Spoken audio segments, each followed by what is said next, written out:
Buenas tardes. Bienvenidos a la clase de Enfermería Básica.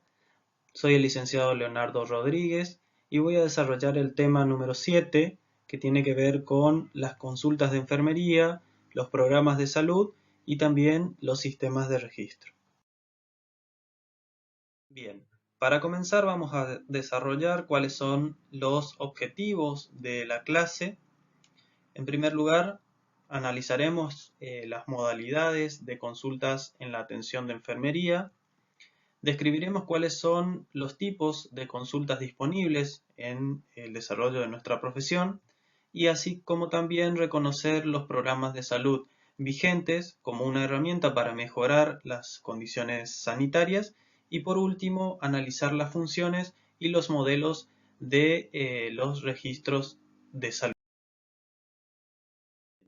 Comenzamos entonces con el desarrollo de los contenidos sobre la consulta de enfermería. En primer lugar, tenemos que tener en cuenta que la consulta de enfermería es un servicio específico que va a abarcar ciertas actividades de enfermería, ¿sí?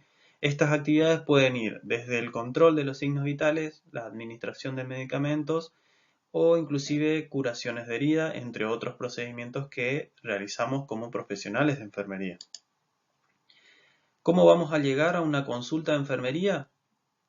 A través de la definición de las necesidades concretas de nuestra población. Es decir, la consulta de enfermería tiene, o el servicio de consulta de enfermería, tiene como pilar importante la definición de cuáles son los problemas, las necesidades básicas que debemos satisfacer en nuestra comunidad. Entonces, lo que va a buscar la consulta de enfermería es ofrecer cuidados, ¿sí?, mediante los profesionales de enfermería, pero así también buscar un asesoramiento y brindar información a las personas para promover su propio autocuidado, es decir, que sean capaces de cuidar su propia salud. ¿Y cómo se accede a esta consulta de enfermería? Se puede acceder de forma espontánea, es decir, las personas buscan el servicio de enfermería por sí misma. Puede accederse por una consulta previa, ¿sí? Es decir, acceden al servicio de salud y se les programa una consulta para una próxima visita, o también puede ser derivada por otros profesionales de la salud, como por ejemplo generalmente los médicos. Esta consulta de enfermería tiene diferentes modalidades de atención, ¿sí? Dentro de esas modalidades está la consulta de enfermería propiamente dicha, la visita domiciliaria, el trabajo en la comunidad, es decir, este trabajo generalmente es un trabajo interdisciplinario dentro de la atención primaria de la salud, y también se encuentra una modalidad de servicios comunes en el cual están incluidos, como mencionaba anteriormente, la administración de medicamentos, las curaciones de heridas, ¿sí?, y también, por ejemplo, las tomas de muestras para diferentes estudios de laboratorio. Esto obviamente puede estar destinado o puede ser realizado en el domicilio o también en el centro de atención de salud. Lo que tenemos que tener en cuenta nosotros es que el objetivo principal de la consulta de enfermería es hacer responsable al usuario, ¿sí?, a las personas, sobre su propia salud. Y lo que vamos a ofrecer simplemente son mecanismos y recursos para que estos puedan manejar con eficacia y eficiencia su propia salud. Bien, como mencioné anteriormente, existen diferentes modalidades o tipos de consulta, dentro de las cuales teníamos la consulta propiamente dicha, la consulta de enfermería, en el cual tenemos las consultas a demanda, las consultas programadas y también la visita domiciliaria. Muy bien, dentro de las consultas a demanda tenemos que este servicio se va a realizar, o esta atención, mejor dicho, se va a realizar sin la necesidad de una cita previa, de modo que nuestro usuario de salud va a acudir al personal de enfermería por la existencia de algún problema o de alguna necesidad insatisfecha en el momento que lo deseen, es decir, sin un turno previo. Esto va a generar ciertas ventajas como también ciertos inconvenientes en el sistema de salud, el cual, si hablamos de las ventajas, tenemos que va a haber una personalización de los servicios, es decir, va a haber un servicio exclusivo para las consultas de enfermería, un acceso rápido de los usuarios de salud ante su situación o su problema a resolver, un solo criterio profesional, ya que solamente va a ser el profesional de enfermería el que atienda ese problema o esa necesidad insatisfecha, y también se va a adoptar un modelo de enfermería profesional. Pero como inconvenientes puede surgir que nos encontremos con la falta de dotación de recursos, tanto humanos, materiales como económicos, la falta de un espacio físico para brindar esa atención de enfermería, y también en domicilios cercanos pueden coincidir varios profesionales. Y cuando hablamos de el gasto, tenemos que tener en cuenta que hay un aumento en el gasto por las sustituciones. Con respecto a las consultas programadas, estas consultas programadas, a diferencia de las consultas a demandas, van a tener la característica de que se aborda la aplicación de protocolos de los usuarios de salud que tengan problemas de salud, como por ejemplo enfermedades como la diabetes, la hipertensión o cualquier otra patología que va a requerir un seguimiento a estas personas. Por lo tanto, se puede acceder a la consulta programada después de haber realizado una consulta a demanda, es decir, por ejemplo, una persona con hipertensión acude por una alteración o una descompensación de su patología a una consulta a demanda. El profesional de enfermería detecta esta situación y programa otras consultas u otras visitas para que el profesional y el usuario de salud puedan hacer un seguimiento de su problema de salud o enfermedad, que en este caso sería la hipertensión.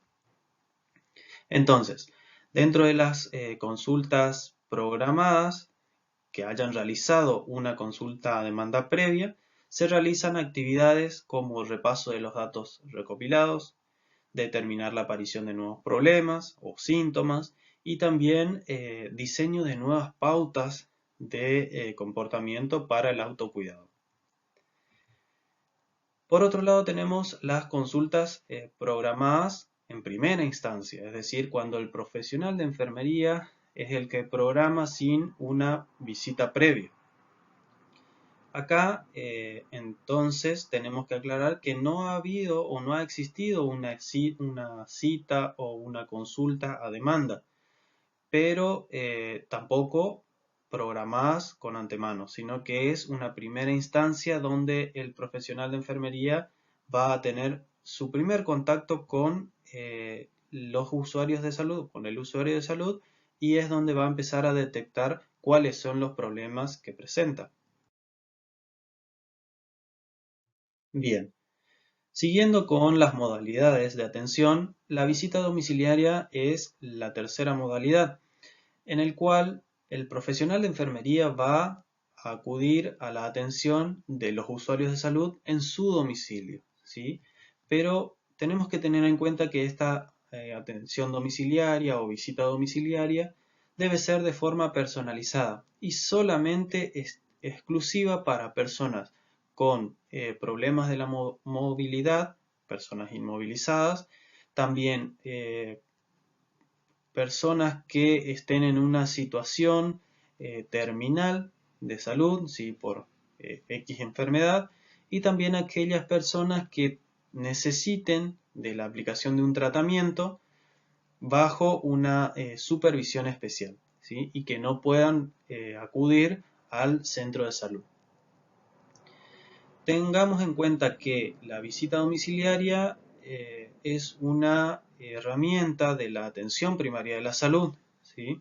En el cual, además de la atención programada, ¿sí? O la consulta programada, y las de urgencia o aquellas consultas a demanda, se realizan estas visitas domiciliarias con el objetivo de cubrir las expectativas y las necesidades de una parte de la población. Esa parte de la población la mencionamos anteriormente: personas inmovilizadas, terminales o aquellas que necesiten algún tratamiento con una supervisión específica. Bien, hasta acá desarrollamos el tema de consultas de enfermería. Vamos a pasar a otro componente importante de la clase, que es todo lo que tenga que ver con los programas de salud. ¿Y a qué hacemos referencia cuando hablamos de programas de salud? Simplemente a un conjunto de acciones que son implementadas por el gobierno y que el objetivo es mejorar las condiciones sanitarias, las condiciones de salud de la población, ¿sí? Para lo cual estas autoridades lo que van a promover son las campañas de promoción de salud y prevención de ciertas enfermedades o patologías que garanticen el acceso de forma democrática y masiva a los centros de atención de salud. Antes de seguir avanzando con los programas de salud, tengamos en cuenta que el diseño de un programa de salud requiere de ciertas partes. De forma sintética, la primera parte habla de lo que es la introducción, y es donde básicamente se menciona cuáles son los antecedentes del problema de salud que se va a abordar y cuál es la misión que busca o cuáles son los objetivos que busca cumplir el programa de salud que se va a implementar.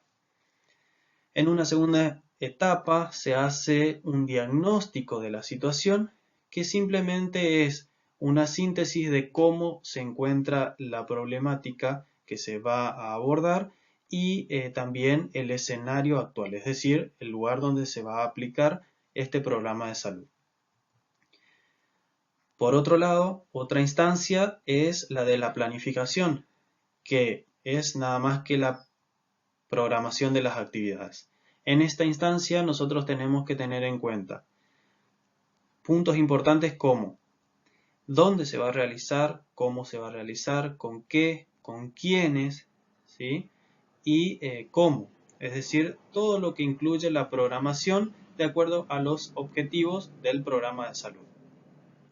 Y por último, hay un apartado donde se va a desarrollar las conclusiones a las cuales se arriban con la implementación del programa de salud, y que simplemente es un espacio donde se va a relatar cuáles son los resultados de la implementación de los diferentes programas de salud.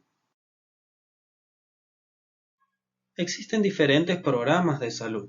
Tenemos los programas de salud a nivel nacional y los programas de salud a nivel provincial. Dentro de los programas de salud a nivel nacional, algunos de los ejemplos que podemos mencionar son los programas para control de tabaco, programas que están destinados a ciertas enfermedades como el mal de Chagas, enfermedades celíacas, hipertensivas, diabéticas, y también otro tipo de programas que están diseñados a la salud sexual y a la procreación responsable. Dentro de los programas de salud a nivel nacional también se encuentran los programas de salud a nivel provincial. Es decir, sumados a los programas anteriormente mencionados, tenemos vigencia dentro de la provincia de, por ejemplo, el programa Plamecor, el programa Ambareté y también el programa Misionar Salud. Hay que tener en cuenta que cada uno de los programas tiene una connotación educativa, ¿sí? Y se ponen al alcance de la comunidad ciertos conocimientos de envergadura científica, ¿sí?, que les puedan facilitar su propia seguridad. Lo que es importante remarcar es que si estas medidas establecidas en los programas son recibidas de forma favorable en la comunidad o en la sociedad, van a provocar un cambio en las conductas y en los estilos de vida, ¿sí?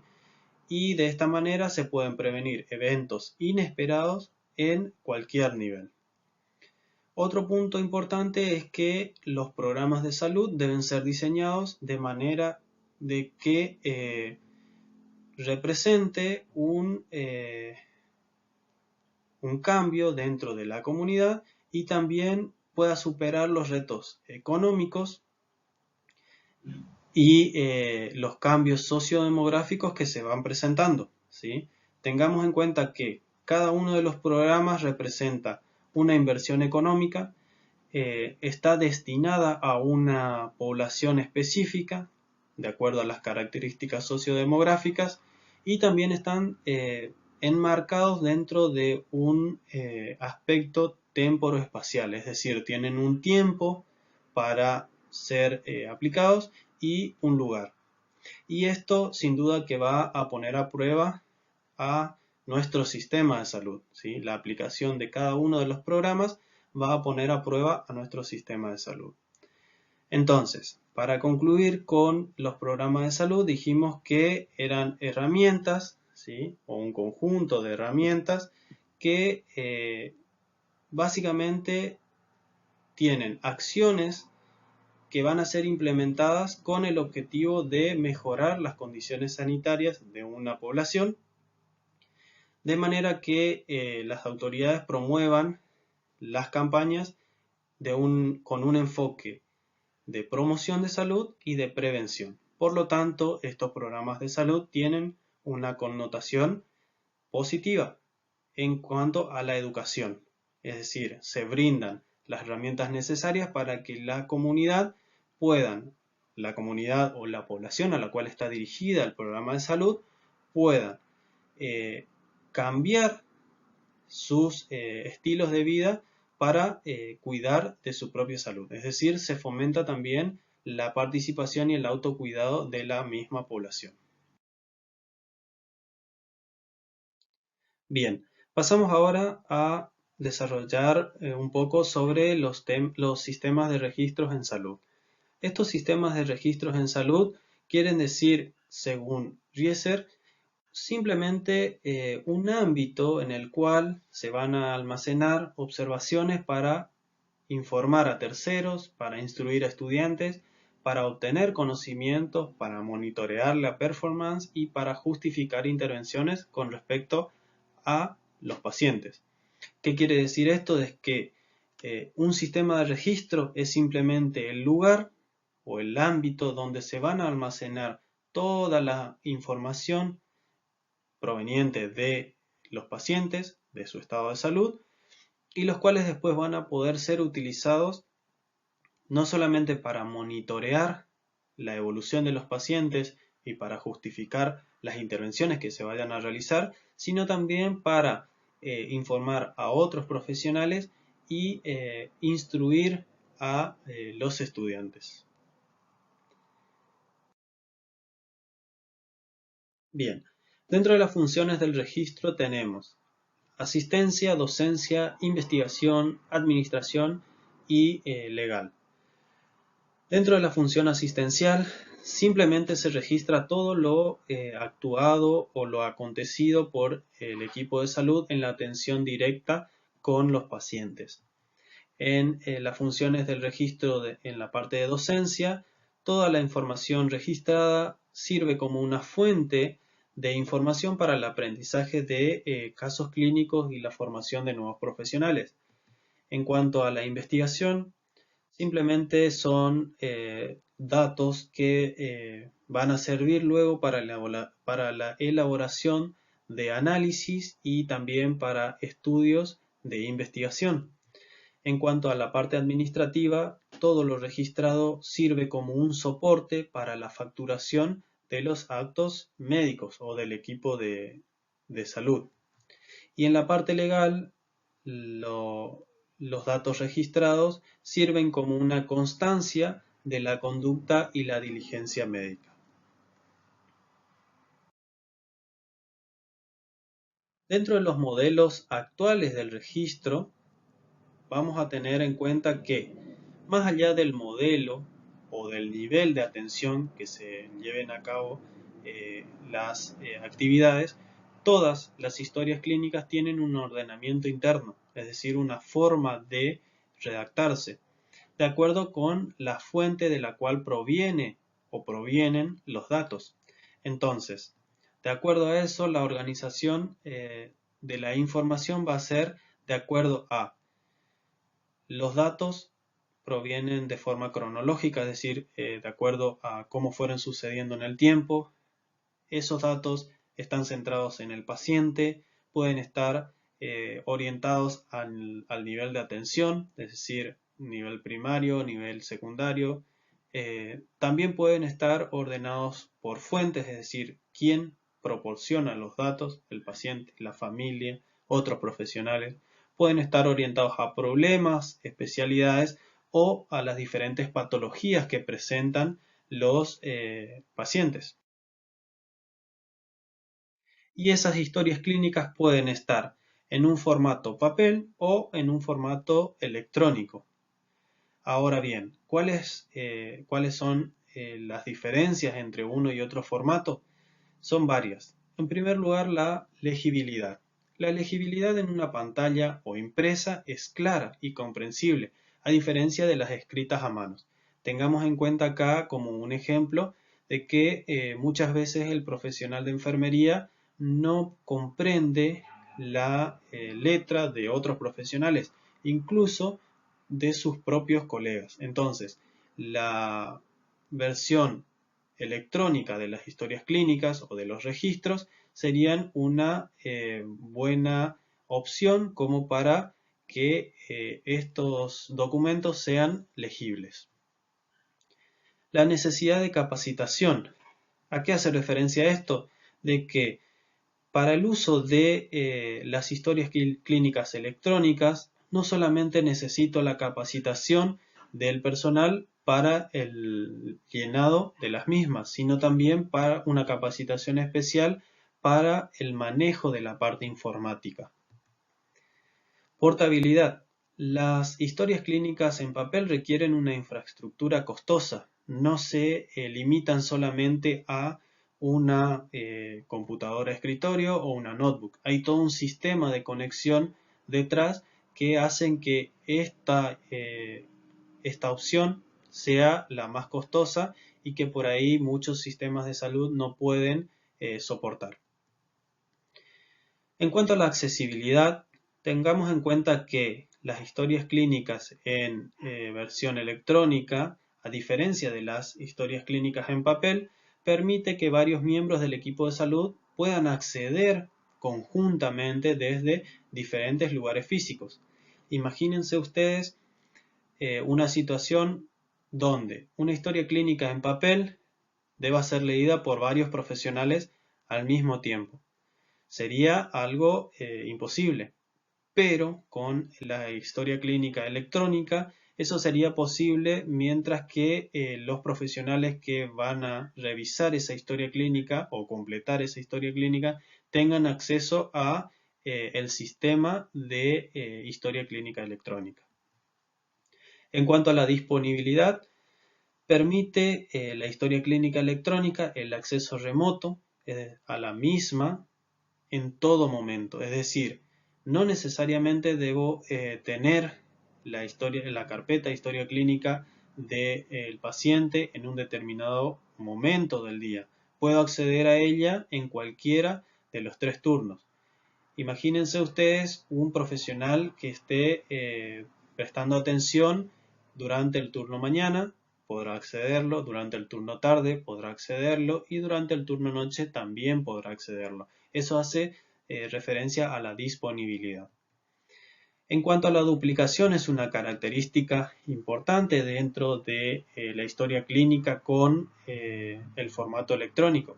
¿Por qué? Porque este formato va a asegurar la correcta identificación mediante el sistema y la recuperación de los pacientes, evitando que esos datos puedan ser duplicados. Se ha visto ejemplos en los cuales las historias clínicas en versión papel pudieron ser modificadas e inclusive pudieron ser duplicadas.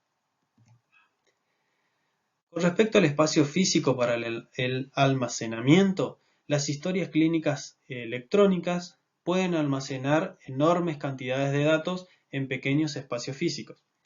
Tengan en cuenta que para poder almacenar historias clínicas en papel necesito de un espacio físico amplio donde yo pueda almacenar todas las historias clínicas de los diferentes pacientes que se atienden en una institución de salud. En cambio, en las historias clínicas electrónicas, eso queda registrado en un sistema que va a tener un espacio electrónico para poder almacenarlos. En cuanto a la confidencialidad, esto es otro punto muy importante, ya que en las historias clínicas electrónicas el acceso a la información es restringido. Por lo tanto, para poder acceder a las mismas, el profesional de enfermería debe estar identificado. Y esto depende mucho de los niveles específicos de acceso. Es decir, un profesional médico puede acceder a una historia clínica completa, no así un profesional de otra rama, donde solamente podrá acceder al contenido exclusivo de su profesión. Ahí tenemos, por ejemplo, en la imagen una receta o una indicación médica en la cual la legibilidad es justamente una de las características que no se está adecuando, porque tiene mucho que ver con la caligrafía del profesional que lo indica y el profesional que lo recibe o que lo tiene que traducir puede quedar sujeto a lo que comprende o lo que sabe. Entonces, esa es una de las características a discriminar entre las historias clínicas en papel y las historias clínicas electrónicas. Bien, todos los sistemas de registros tienen legislaciones para la privacidad y la seguridad de la información en salud, ¿sí? ¿Qué quiere decir esto? De que toda persona podrá interponer esta acción para tomar conocimiento de los datos a ella referidos. Es decir, todas las personas pueden saber cuáles son los datos que están referidos en su historia clínica y con qué finalidad. También que conste en registros o bancos de datos públicos o los privados, destinados a proveer informes y en el caso de falsedad, discriminación o discriminación para exigir la supresión. Es decir, que así como la persona debe conocer lo que en su historia clínica está asentado, también puede pedir que cierta información sea suprimida en el caso de que ese dato sea falso o que ese dato acuse una discriminación. ¿Cuáles son los aspectos legales de los registros de enfermería exclusivamente? Tengamos en cuenta que la aplicación del proceso enfermero representa una responsabilidad para el profesional que no puede ser delegable, es decir, lo tiene que hacer el profesional de enfermería, derivada de marcos que van a regular la práctica de nuestra profesión. ¿Cuáles son esos marcos legales que regulan nuestra profesión? En primer lugar, la Constitución Nacional Argentina. En segundo lugar, la Ley del Ejercicio de Enfermería, cuya ley es 24.004. Y también la Ley Básica de Salud, ¿sí? Y por último, las normas de organización y funcionamiento de los servicios de enfermería, que está adecuada a las leyes y la Constitución Nacional antes mencionada. Bien, un ejemplo de sistema de registro a nivel nacional es el SISA, el Sistema Integrado de Información Sanitario Argentino. Que esto es un proyecto de tecnología de la información que da respuesta a las necesidades del Ministerio de Salud de la Nación y también de los ministerios provinciales, en los cuales hay datos sobre los establecimientos de salud, sobre los profesionales y también sobre los programas de salud o prestaciones para la comunidad. Por lo tanto, el SISA incluye al Registro Federal de Establecimientos de Salud, al Registro Federal de Profesionales de la Salud y también contiene un padrón sobre los ciudadanos. Es decir, tenemos los establecimientos de salud, los profesionales de salud y las personas que conviven o que viven en el país. Tengamos en cuenta que el SISA, como sistema de registro, cumple con las normas establecidas en la ley de Habeas Data sobre la protección de los datos personales. Es decir, los datos personales que se cargan en el sistema deben estar protegidos y no pueden ser divulgados. Solamente tienen acceso ciertos profesionales permitidos. La base de datos que contiene la red SISA o el sistema SISA se encuentra respaldada por la Dirección Nacional de Protección de los Datos Personales, que es el órgano que va a controlar el correcto funcionamiento del sistema. Y este depende del Ministerio de Justicia de la Nación. Por lo tanto, tiene un marco de regulación de los datos personales bastante estricto. Bien, para concluir con el tema entonces diremos que las diferentes necesidades detectadas en los usuarios, lo que es el primer nivel de asistencia, hace que la enfermera deba tomar o proporcionar acciones que garanticen un nivel de calidad en la asistencia, ¿sí?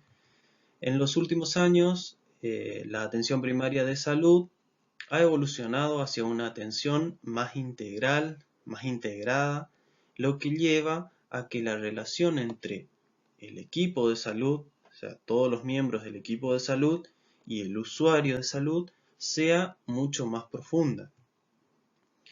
Desde ahí entonces se apunta a un mayor conocimiento de parte del paciente acerca de su propio estado de salud, así como de las posibilidades de la prevención a su alcance. He aquí el ejemplo de los programas de salud, el cual se centraba en brindar a la población las herramientas necesarias como para que cambien su estilo de vida y adopten uno mucho más saludable. Y en este marco, en el cual la función de enfermería toma un valor aún mayor que en el modelo tradicional, por ser el eje de inflexión, nexo de la relación entre el equipo y el usuario, el equipo de salud y el usuario. Muy bien, estudiantes, esto fue todo. Espero que se haya comprendido el tema y ante cualquier duda no duden justamente en comunicarse vía aula virtual y estaremos contestando sus preguntas. Muchas gracias.